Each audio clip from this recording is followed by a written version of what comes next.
ಶ್ರೀ ಪರಂಜ್ಯೋತಿ ಭಗವತಿ ಭಗವಾನರ ಪವಾಡ. ಇದು ಚೆನ್ನೈನ ರಾಜೇಶ್ ಅನ್ನುವವರಿಗೆ ಆದಂತಹ ಅನುಭವ. ಅವರು ಹೀಗೆ ಹೇಳುತ್ತಾರೆ, ನಾನು ಕಳೆದ ಕೆಲವು ತಿಂಗಳುಗಳಿಂದ ನನ್ನ ಎಡಗೈ ಉದ್ದಕ್ಕೂ ನನ್ನ ಬೆರಳುಗಳವರೆಗೆ ಜುಮ್ಮೆನಿಸುವ ಸಂವೇದನೆಯನ್ನು ಅನುಭವಿಸುತ್ತಿದ್ದೆ. ಉಬ್ಬಿದ ಡಿಸ್ಕ್ನಿಂದಾಗಿ ನನ್ನ ಕುತ್ತಿಗೆಯಲ್ಲಿ ಸೆಟೆದುಕೊಂಡ ನರವೊಂದರಿಂದ ಆ ರೀತಿ ಆಗಿದೆ ಎಂಬುದನ್ನು ಕಂಡುಕೊಂಡೆ. ಪ್ರತಿ ಬಾರಿ ತಲೆಯನ್ನು ಸ್ವಲ್ಪವೇ ಎತ್ತಿದರೂ ಕೂಡ ಜುಮ್ಮೆನಿಸುವ ಸಂವೇದನೆಯ ಉಂಟಾಗಿ ತುಂಬ ಅನಾನುಕೂಲವನ್ನುಂಟು ಮಾಡುತ್ತಿತ್ತು.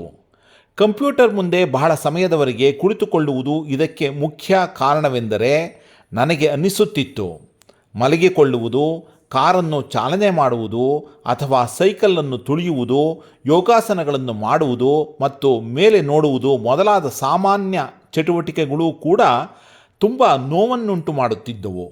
ನಾನು ಫಿಸಿಯೋಥೆರಪಿಗೆ ಹೋದೆ ಮತ್ತು ಅವರು ಸೂಚಿಸಿದ ವ್ಯಾಯಾಮಗಳನ್ನು ಮಾಡಿದೆ, ಆದರೆ ಹೆಚ್ಚಿನ ಸುಧಾರಣೆಯಾಗಲಿಲ್ಲ.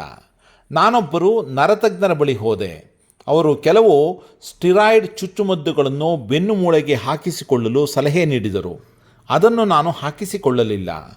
ನಾನು ವಿವಿಧ ಔಷಧೋಪಚಾರಗಳನ್ನು ಮಾಡಿದೆ, ಆದರೆ ಅವುಗಳು ಯಾವುವೂ ಸಹಾಯ ಮಾಡಲಿಲ್ಲ.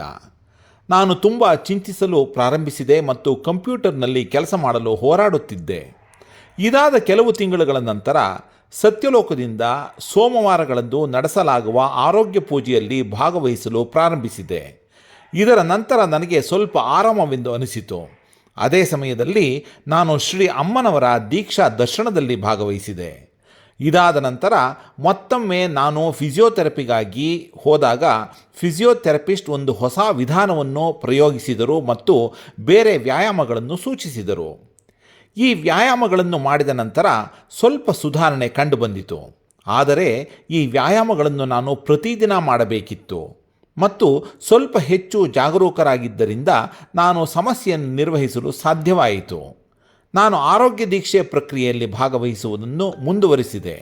ಒಟ್ಟಿನಲ್ಲಿ ನನಗೆ ಚೆನ್ನಾಗಿ ಅನಿಸುತ್ತಿತ್ತು ಮತ್ತು ಆರೋಗ್ಯ ದೀಕ್ಷೆಯಲ್ಲಿ ಭಾಗವಹಿಸಿದ ನಂತರ ನನ್ನ ಮನಸ್ಸು ಬಹಳಷ್ಟು ಪ್ರಶಾಂತವಾಯಿತು. ಇದಾದ ಕೆಲವು ವಾರಗಳ ನಂತರ ನಾನು ಶ್ರೀ ಭಗವಾನರ ದರ್ಶನದಲ್ಲಿ ಭಾಗವಹಿಸಲು ಅನುಗ್ರಹಿಸಲ್ಪಟ್ಟೆ. ನಾನು ದರ್ಶನದ ಸಮಯದಲ್ಲಿ ನನ್ನ ಕುತ್ತಿಗೆಯ ಸಮಸ್ಯೆಯನ್ನು ಹೇಳಿದೆನೋ ಇಲ್ಲವೋ ನನಗೆ ನೆನಪೂ ಕೂಡ ಇಲ್ಲ. ಇದಾದ ನಂತರ ನಾನು ಕಾರ್ಯನಿರತನಾಗಿ ಬಿಟ್ಟೆ ಮತ್ತು ನನ್ನ ವ್ಯಾಯಾಮಗಳನ್ನು ಮಾಡಲು ಸಮಯ ಸಿಗುತ್ತಿರಲಿಲ್ಲ. ಆದರೆ ಆಶ್ಚರ್ಯವೆಂದರೆ ನನ್ನ ಕತ್ತಿನ ಸಮಸ್ಯೆ ಮತ್ತು ಕೈಯಲ್ಲಿ ಜೋಮಿನ ಸಮಸ್ಯೆಯು ದರ್ಶನದ ನಂತರ ಯಾವುದೇ ವ್ಯಾಯಾಮ ಮಾಡದೆ ಅಥವಾ ಚಿಕಿತ್ಸೆ ಇಲ್ಲದೆ ಸಂಪೂರ್ಣವಾಗಿ ಹೊರಟು ಹೋಗಿತ್ತು. ಇದಾಗಿ ಕೆಲವು ತಿಂಗಳುಗಳು ಕಳೆದಿವೆ ಮತ್ತು ನಾನು ಈ ಸಮಸ್ಯೆಯಿಂದ ಸಂಪೂರ್ಣವಾಗಿ ಮುಕ್ತನಾಗಿದ್ದೇನೆ. ನನಗೆ ಇದೊಂದು ದೊಡ್ಡ ಪರಿಹಾರ ಮತ್ತು ಪವಾಡವಾಗಿತ್ತು. ಶ್ರೀ ಪರಂಜ್ಯೋತಿ ಭಗವತಿ ಭಗವಾನರು ಸುರಿಸಿದ ಅಪಾರ ಅನುಗ್ರಹದಿಂದಾಗಿ ನಾನು ಸಂಪೂರ್ಣವಾಗಿ ಗುಣಮುಖನಾದೆ.